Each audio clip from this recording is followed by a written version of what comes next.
So early on, if you remember correctly, we kind of found out. Because I said, what about that Susie girl? I like her. Somehow I found out and I looked her up on Facebook. You weren't quite as Facebook savvy as me. I still am not. And then I showed you a picture and you were like, oh, she's a beautiful girl. You won't believe what's finally come to light. Joni Lamb's nephew breaks his silence after years of secrecy, revealing explosive new evidence that's shaking the foundations of the Lamb family and Daystar Network. The truth is darker and more shocking than anyone expected. What does this mean for Joni, the family legacy, and the future of the ministry? Stay tuned. This is a revelation you cannot afford to miss. The beginning of this whistleblower's journey was far from easy or straightforward. It started with a simple curiosity about Susie, Jonathan Lamb's wife. At first, it seemed like an ordinary question, just wanting to know more about someone close to the family. But as this person, Joni Lamb's nephew and Jonathan's cousin, began to pay closer attention, he quickly realized that there was much more beneath the surface than anyone wanted to admit. Unlike many who preferred to look the other way, he found himself pulled into a world of hidden pain, secrets, and silence. He wasn't the type to ignore warning signs. Even though he was warned to stay quiet, his conscience wouldn't let him. The family around Daystar appeared to be holding something back, and that nagging feeling grew stronger. Early on, he tried asking Jonathan questions about Susie and the family dynamics, but Jonathan was guarded and careful not to reveal too much. It was clear that the family was protecting secrets, keeping painful truths locked away. The silence was heavy, almost suffocating, and it made this whistleblower realize just how difficult it would be to break through. The environment wasn't just uncomfortable, it was toxic. People who worked closely with the family and the ministry sensed it, but fear and loyalty kept many from speaking out. This whistleblower wasn't one of them. He started noticing troubling behavior from people in positions of trust, things that didn't sit right with him. He watched as concerns raised by others were dismissed or ignored. What was worse, he saw how the leadership, especially Joni Lamb, allegedly brushed off serious issues, treating them as unimportant or even silencing those who dared to speak up. He also noticed the subtle but powerful pressure being applied to keep the family's image clean. Everyone was expected to play along, to maintain the perfect public face of unity and faith, even if it meant hiding the truth. The whistleblower and his wife felt the strain deeply as they tried to protect their child and raise concerns about behavior they found disturbing. Instead of support, they met resistance and control. The weight of these hidden truths grew heavier with each passing day. What started as simple curiosity soon became a mission, fueled by faith and a desire for justice. The whistleblower understood the risks, losing family relationships, his job, and peace, but he couldn't ignore the calling to speak out.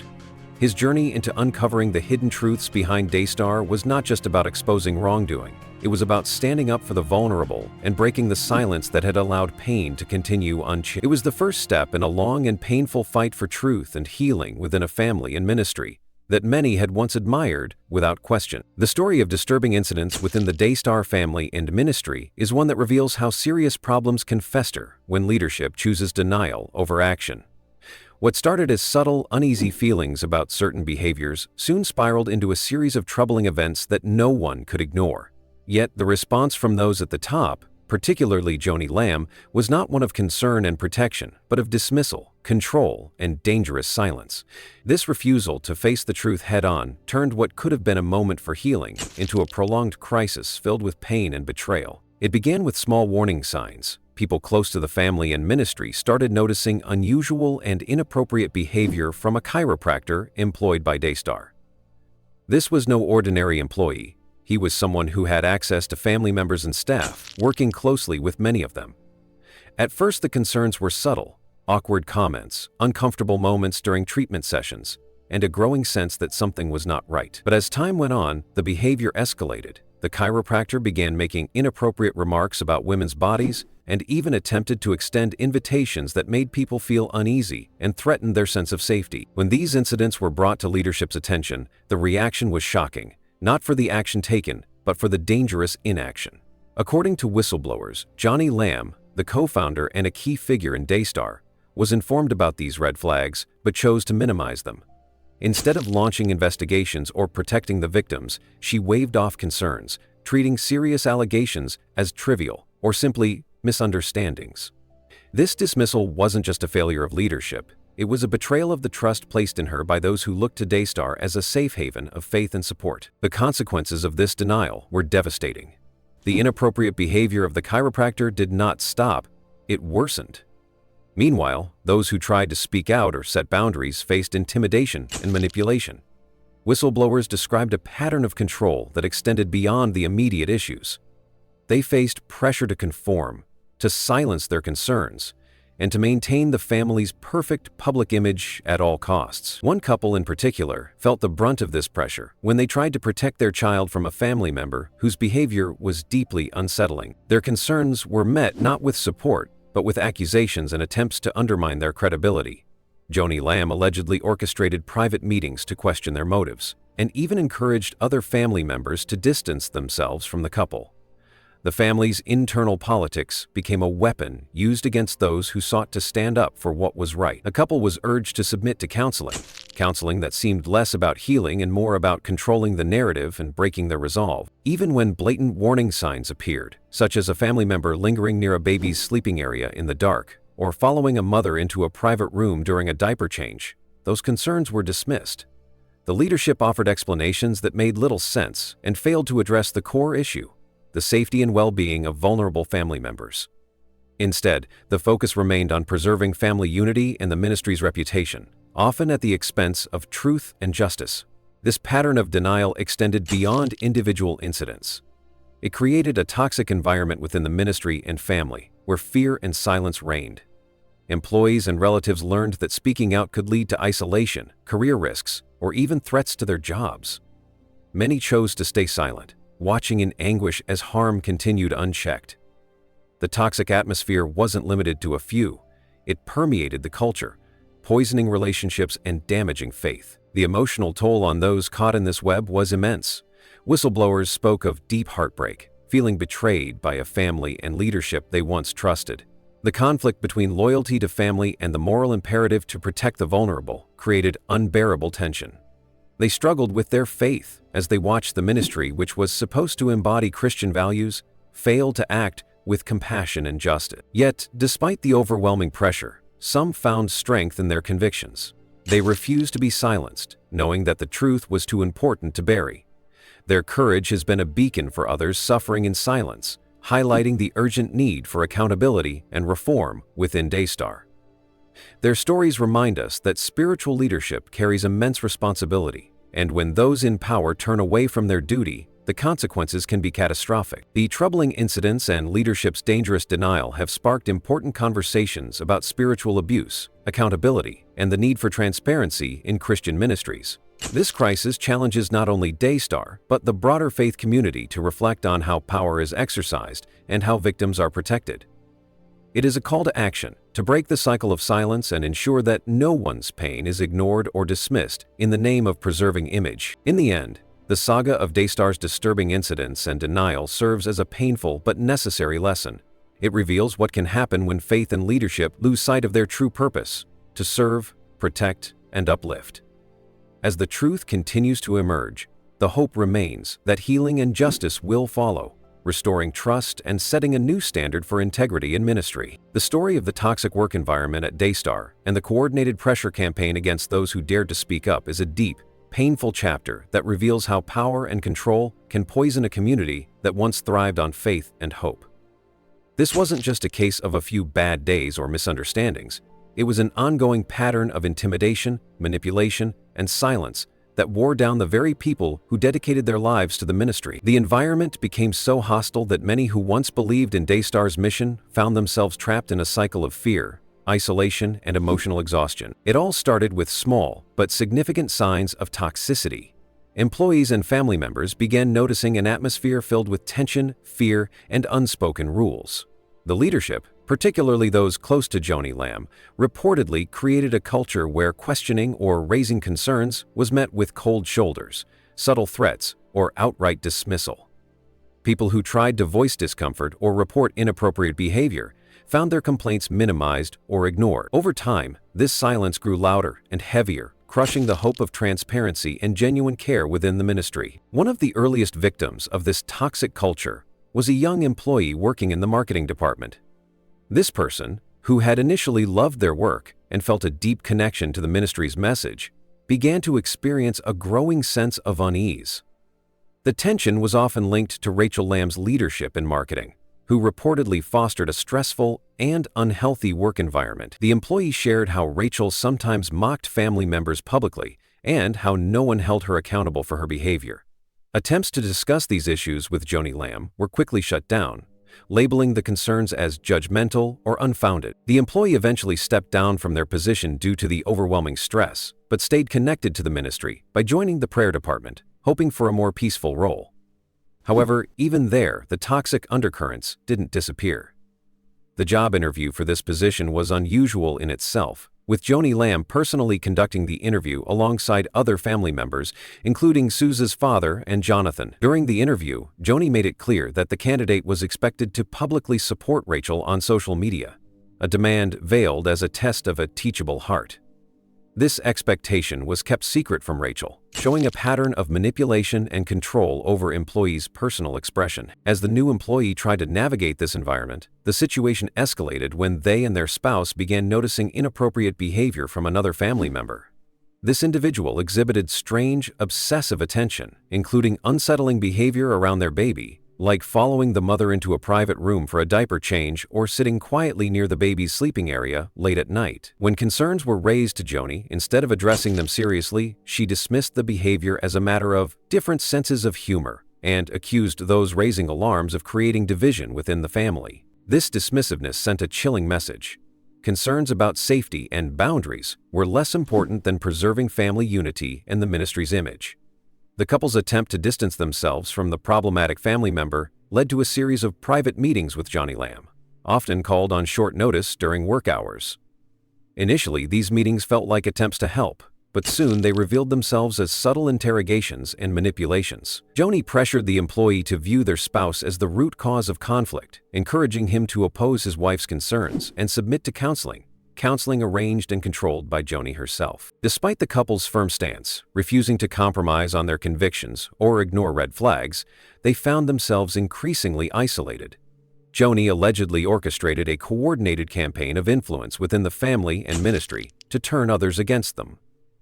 The couple received phone calls from relatives, echoing Joni's messages, criticizing them and urging them to conform. This orchestrated pressure campaign was not spontaneous, but a calculated effort to maintain control and silence dissent. When the employee refused to attend the mandated counseling, citing personal conviction and no impact on work performance, Joni escalated matters by involving the employee's supervisor, threatening job security over personal family disagreements. This use of professional power to enforce personal control blurred ethical lines and created a workplace where fear ruled. The employee described feeling like a pawn in a game of family politics and power struggles, where their right to protect their child and speak out about concerns was weaponized against them. The strain of these coordinated attacks took a profound emotional toll. The couple sought refuge in prayer and faith, striving to keep peace and forgiveness at the forefront, despite the ongoing hostility. They prayed for guidance and strength, hoping for a release from the toxic environment.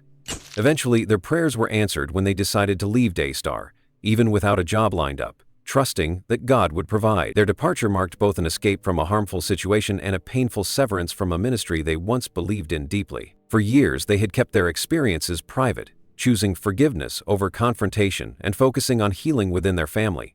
However, the emerging stories of Jonathan and Suze Lamb's struggles made them realize they were not alone. The accumulation of shared experiences compelled them to come forward, breaking their silence to reveal the pattern of abuse, intimidation, and control that had permeated the ministry and family life. This testimony shines a light on a leadership style that prioritized control over compassion, image over integrity. It exposes how fear and manipulation were used to maintain power, even at the expense of vulnerable individuals and the truth.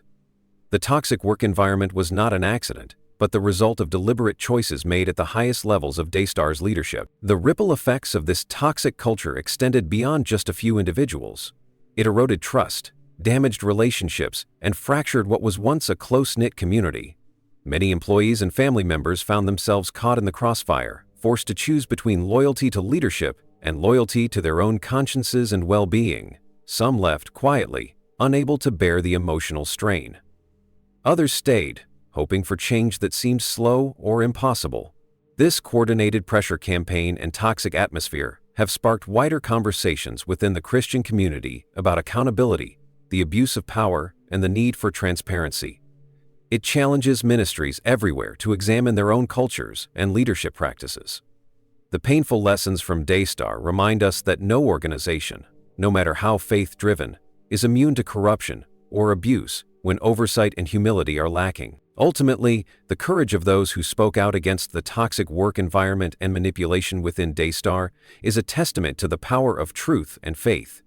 Their stories encourage others to break the silence, seek justice, and demand better leadership. They remind us that the heart of ministry must always be protection, healing, and love, not control, fear, or secrecy. The path forward for Daystar and similar ministries lies in embracing accountability, fostering open communication, and ensuring that power is exercised with servant leadership. Only then can trust be rebuilt and the mission of spreading faith and hope be truly fulfilled. This painful chapter, while difficult, has the potential to be a catalyst for meaningful reform and healing, not just for Daystar, but for the wider body of Christ. The journey of courage, faith, and the call for truth amid spiritual abuse is one of the most difficult and inspiring stories that emerge from communities where faith is meant to bring healing and hope. Yet, sometimes, in places where people expect safety and love, the opposite can happen. Spiritual abuse, when power is misused in the name of God, leaves deep wounds that challenge both the spirit and the soul. But even in the darkest moments, there are those who find the strength to stand up, speak out, and seek the light of truth. This story is about those brave souls, their faith tested, and their call for justice echoing through a broken ministry. At the heart of spiritual abuse is a betrayal of trust. People enter ministries expecting guidance, comfort, and genuine care. Instead, some encounter control, manipulation, and fear disguised as divine authority. This kind of abuse can take many forms, from emotional intimidation to silencing voices that question leadership. It is especially painful because it happens in the name of faith and often targets the vulnerable, including children and those who deeply desire to follow God's path. The betrayal is not only personal, it shakes the very foundation of one's belief in God's goodness and justice. In the case of Daystar and the Lamb family saga, the whispers of spiritual abuse have grown louder as more people come forward with stories of intimidation, manipulation, and broken trust. What makes this situation particularly complex is the intertwining of family, ministry, and public image. When the line between personal loyalty and spiritual leadership blurs, those who try to speak the truth risk being branded as troublemakers or rebels. This creates a culture of silence, where pain is hidden and healing is delayed. Yet, amidst these challenges, the call for courage remains strong. Courage here is not about loud protests or grand gestures. It is often quiet, steady, and deeply rooted in faith. It is the courage to look at painful realities and say, "This is not right." It is the courage to stand when others turn away, to speak when others stay silent, and to hold on to hope when despair threatens to overwhelm. Those who break the silence in situations of spiritual abuse are not just fighting for themselves, they are carrying the burden for those who cannot yet speak. Faith plays a crucial role in this journey. For many, faith is what sustains them through moments of isolation and rejection. It is the source of their strength to continue seeking justice, even when the cost is high. Yet faith is also tested. The very institutions that are supposed to nurture spiritual growth can become places of confusion and hurt. This makes the journey even harder. But true faith, many discover, is not blind obedience. It is an active relationship with God that calls for honesty, justice, and compassion. In Scripture, we find many examples of God's people standing up against injustice and falsehood. From the prophets who challenged corrupt leaders to Jesus himself, who confronted hypocrisy and defended the marginalized, the call to speak truth and act with courage is clear. These examples remind those suffering spiritual abuse that they are not alone. There is a divine mandate to seek justice, protect the vulnerable, and expose darkness wherever it hides, even if it means confronting those in positions of power within the church. The testimonies emerging from Daystar reflect this spiritual battle. People who once trusted the ministry are sharing stories of how leadership used fear and control instead of love and guidance. They speak of threats, manipulation, and efforts to silence voices that challenge the status quo. These are not just complaints about poor management. They are cries from wounded hearts longing for accountability and healing. The impact of this abuse extends far beyond the individual. It affects families, communities, and the reputation of the wider church. But alongside these stories of pain, there are also stories of hope and transformation. Courageous individuals have stepped forward, sharing their experiences despite the risks.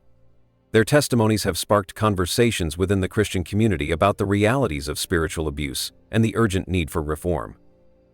Ministries are being called to greater transparency, accountability, and humility. The painful process of uncovering truth is leading some to seek new ways to serve that prioritize healing and justice over power and control. The call for truth amidst spiritual abuse is also a call for restoration.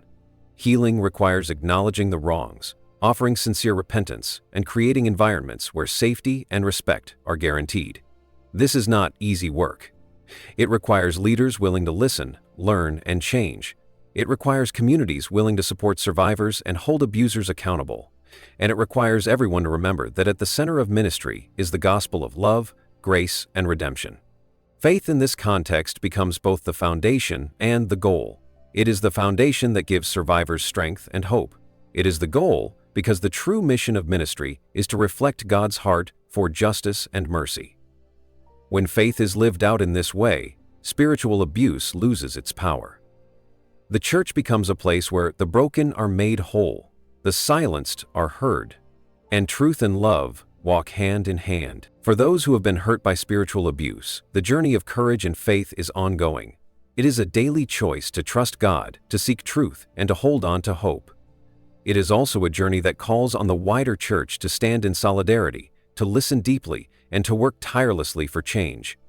This collective effort can transform ministries from places of pain to places of healing, shining the light of Christ into even the darkest corners. In conclusion, the story of courage, faith, and the call for truth amidst spiritual abuse reminds us that no darkness is too great to overcome. Even when power is misused and voices are silenced, God's truth will prevail. Those who stand brave and faithful inspire us all to pursue justice with love, to speak boldly with humility, and to build communities that truly reflect the heart of God, a heart that cares deeply for the broken, the vulnerable, and the silenced. This is the hope that sustains, the courage that transforms, and the faith that moves mountains.